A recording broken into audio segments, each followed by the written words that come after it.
I love waking up in the dark and walking the sunrise with my dogs. I didn't intend to own 2 huskies and a German Shepherd mix, but they each found me and I couldn't turn them away. We usually jog about 5 miles daily, often in the neighborhood, but nearly as often I load us up in the van and drive 10 minutes to the wooded Metro Park. I love it there. They offer some trails that allow quads and motorbikes and some bicycles and skis, some just people, and last year they opened a new one that allows pets. It's a 5-mile loop into the area farthest from the city. We live on the northern edge of town, but in the dark with no leaves in the trees, you can clearly see the red glow of the CVS sign for most of the hike. These are tamed woods with asphalt paths and concrete fire pits, and rangers patrolling normally. And the hospital behind CVS means that there's emergency medical care within walking distance. I was up coughing again in the night. I had a serious case of pneumonia 2 months ago and was not fully recovered when this sinus infection hit me. I'm past the fever part, so we're walking, not yet jogging again. But after being up in the night, I didn't get up in time to go walk before I dropped my kids off at school. And then my youngest had an appointment, and then I had to run a few errands. And then we had unexpected visitors right after school. And then they stayed for dinner. And finally, I got the dogs into the van and we made it to the park just before it started to get dark. I was irritated at all the little things that kept me from my walk all day. But as we drove all the way to the back of the park, I realized that we would be walking the sunset, watching it over the lake and the hills and through the bare trees. And the park was clearing out now. As it started towards dark, we would very nearly have the place to ourselves, and might not have to pull off the path to let others pass us. An amazing number of people who are afraid of dogs hike the pet path. All those little irritations that led up to the singular moment of beauty I would not otherwise have seen and appreciated. This was going to be a really good walk. It's funny how life works out when you let it. I parked in my spot at the farthest end of the parking lot by the bathrooms. A mile-long, people, walkers or joggers only path looped through the woods, and by the lake came out by the bathrooms. I like to run it when I came here alone. It was a glorious walk through a Bob Ross painting. My mind cleared and my thoughts quieted, and I simply experienced the woods, my feet on the path, my dogs panting, the nature sounds, the beauty of the sky. I absolutely loved it. About halfway now and the city sounds had faded away until I could only hear the birds and frogs, and insects all singing their songs of territory, and mating, and life. And then a crack. Utter silence and absolute stillness. My dogs and I turned instantly towards the source of the sound and froze. Behind us and to the right, the sound had come from the crest of a hill. I could see nothing and heard only the dogs panting. I waited for the nature sounds to return. They did not. All 3 of the dogs slowly raised their ruffs, first standing on end, all of their shoulders and necks, tails held tall and proud, making themselves look larger and more threatening. I took a step towards them, and the female husky, the leader of my little pack, instantly put her ears back and her head down and pulled me down the path. All 3 of them left their tails and ruffs up, but the 2 males also put their ears back and heads down and began to pull me, so off we went. The woods were still silent.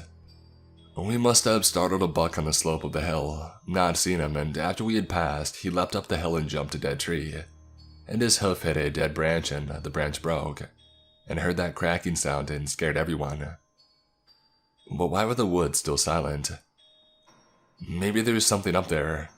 Homeless people must stay here sometimes. The bathrooms have heat so the pipes don't freeze.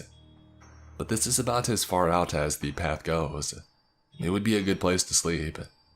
Maybe he's setting up a shelter and crack broke a branch. But why were the woods still silent? We were about as far from the city as we could get in these woods, and you couldn't see the CVS sign, or the glow from streetlights, or even hear the traffic noises. It was dark and still, and absolutely quiet except for the panting dogs and 4 sets of footsteps on the path. I wanted to run. The dogs wanted to run. Bigfoot. There was a Bigfoot breaking a log to say, "Get out." There are no Bigfoot in city limits, I promise you that. Brain, come on, it was a deer. The woods are still quiet because of us. I have 200 pounds of dog here. Yes, they're the big huskies. And another 200 pounds of me. Yeah, I'm a little fat, but I've got good muscle underneath. I have broad shoulders that don't fit into women's shirts and big hands that don't fit into women's gloves. I can lift 100 pounds over my head. We are the scariest thing in these woods. There's no bear, there's no wolves, there's no Bigfoot. There are deer and there are foxes and there might be an angry raccoon, but we are the biggest, baddest, scariest thing in these woods. Unless there's someone with a gun. Shut up, you're not helping. The dogs had not stopped once to sniff or mark. Heads down, ears back, tails and ruffs still held high. They just wanted to go.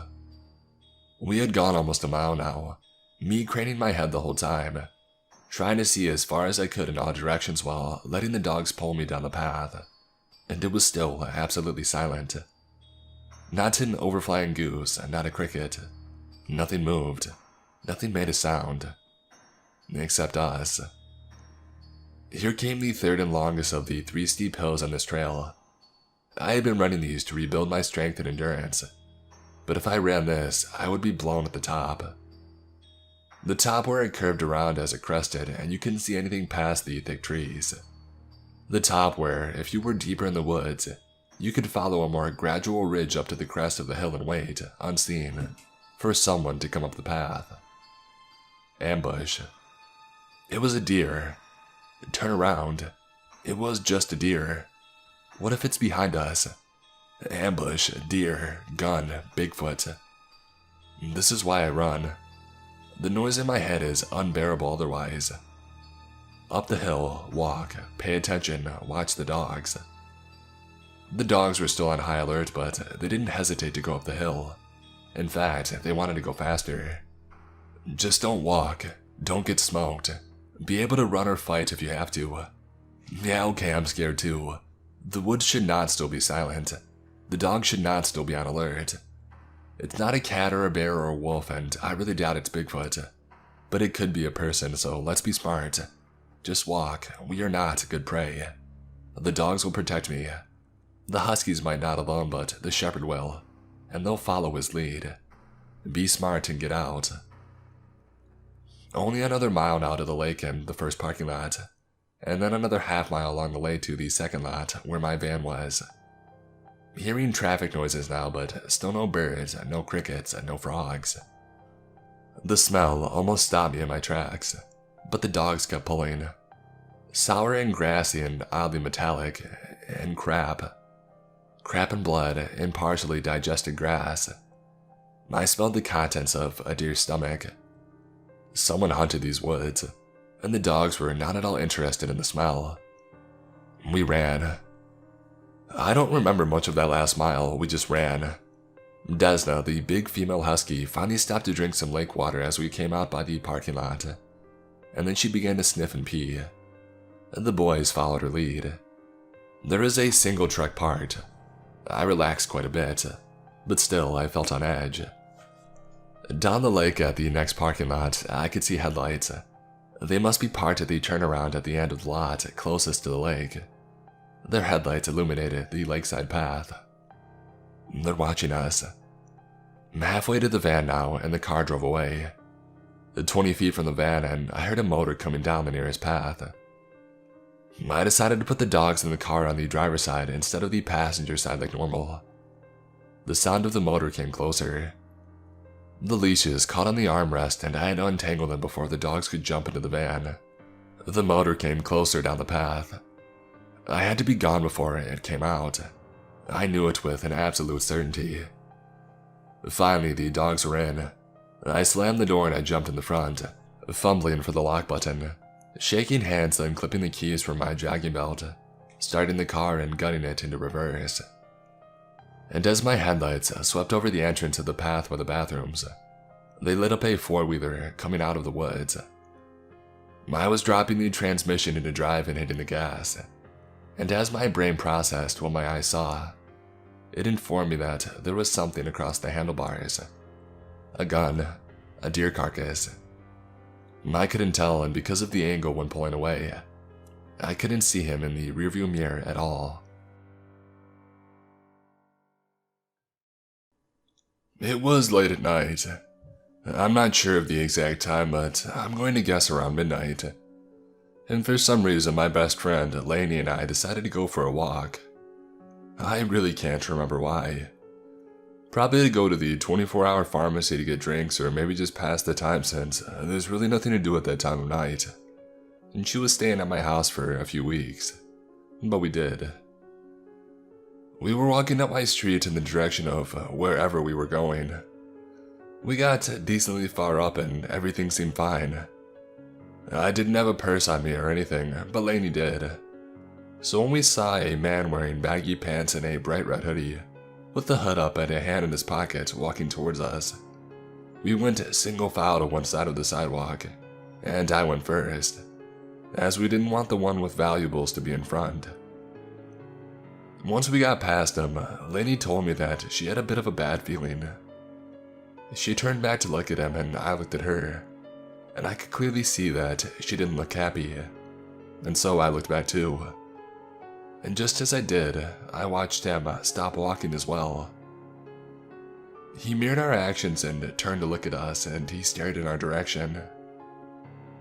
A few seconds passed of us just staring at each other, and so Lainey and I broke the moment as we turned and kept walking the way we were. She said that she still had that bad feeling after a few steps, so we both turned our heads back again, and he was now walking in our direction.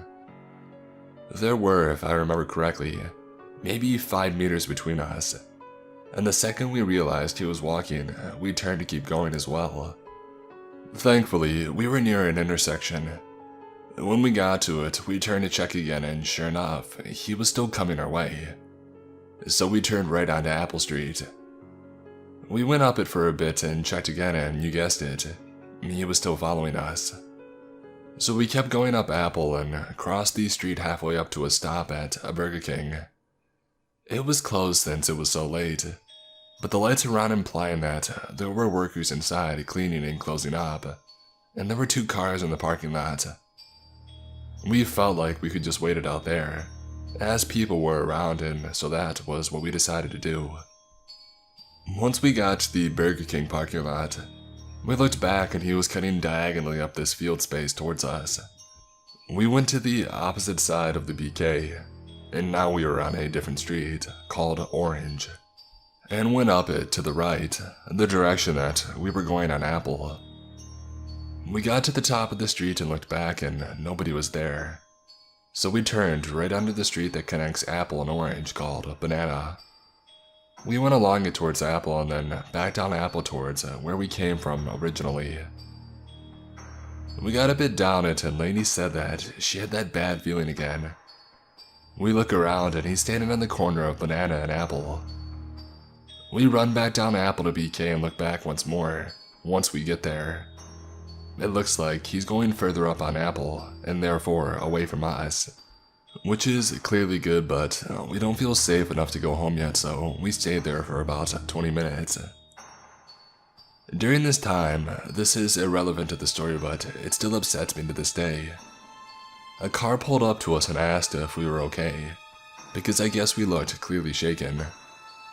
Lainey said yes, but the man was following us and we didn't know what to do.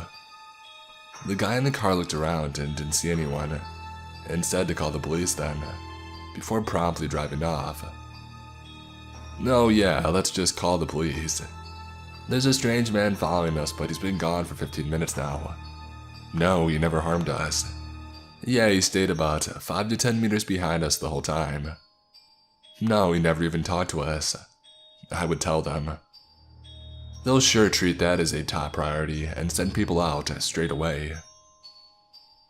Anyway, after a little longer, we felt like it was about time to head back home since he didn't seem to be returning.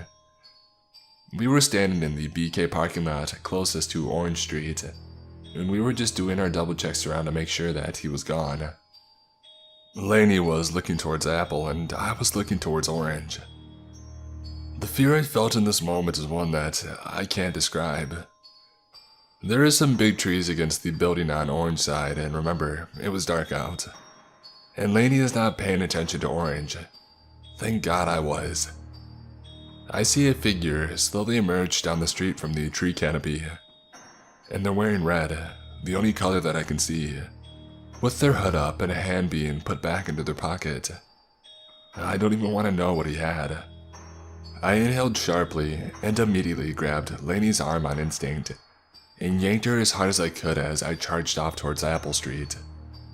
The adrenaline made me forget the exact, finite details of every movement in this moment, so I don't know for sure if she protested or not.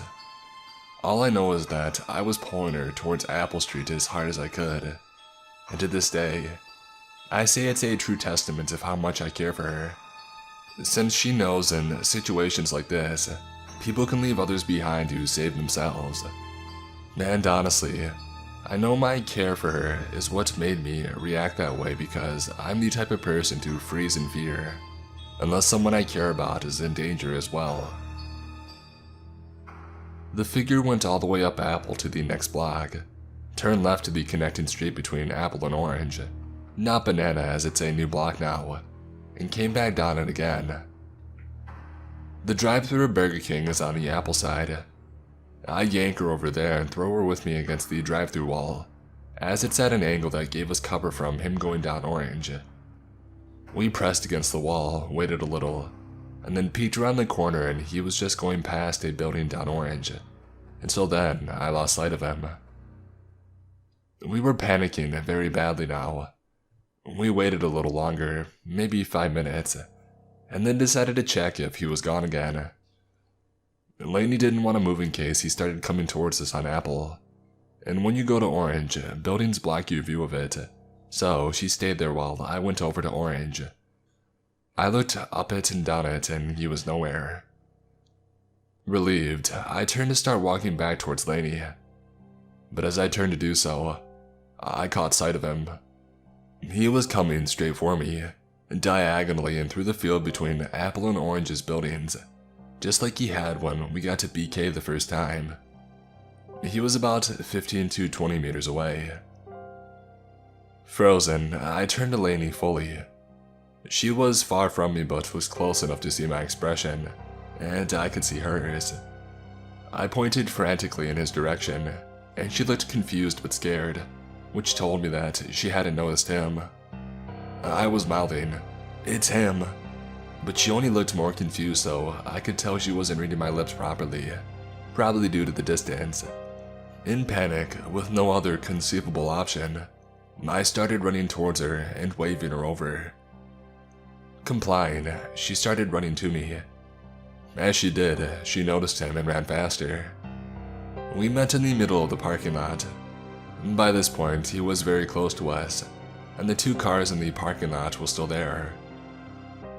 As one faces the cars from our current position, on the left, there was a man in his, and on the right, there was a parking space between the two cars, where two teen boys were in theirs. We darted to and around the teen boy's car as it was closest and sat in front of it, our legs under to shield ourselves as much as possible. By this point, I was visibly shaking, and Lainey was full on crying, like sob crying. She was trying to keep quiet, but you could tell even from inside the car that we were in trouble.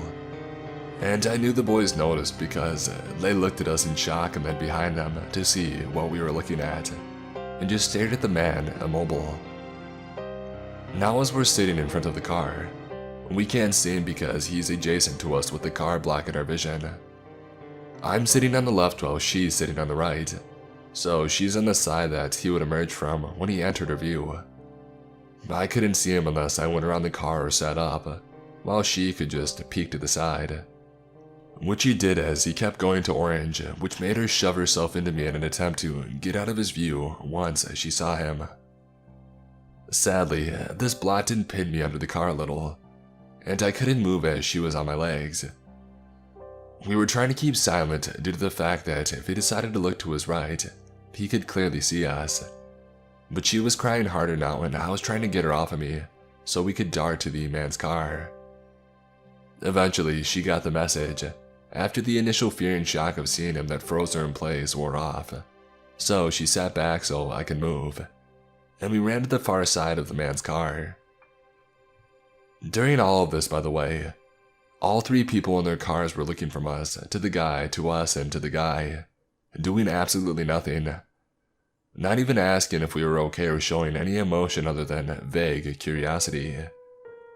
As two 17 to 18-year-old girls are sobbing and shaking, and literally doing Mission Impossible shit around some cars in the dead of night, with a hooded figure in view, only a few meters away. I'll never forgive those people, and it's why I still think we were technically in danger. Because if the man decided to turn and charge at us, there's nothing we could have done. And I strongly doubt the boys or the man in the cars would have done anything either. We sat there for a little, peeking over the top of the car, until the man turned and went up Orange towards Banana. As soon as we lost sight of him, we decided it was time to go, because clearly every time we thought he was gone, we were sorely mistaken. And so we shot up, went back down Apple, and booked it all the way home. We never saw him again and made a vow to never go out at night again. Never have, and I never will unless I have a mail with me. And I picked up a pocket knife and a pin alarm. You pull out the pin and the device shrieks, only stopping when that specific pin is put back in, shortly thereafter. They're still in my purse and will never be taken out.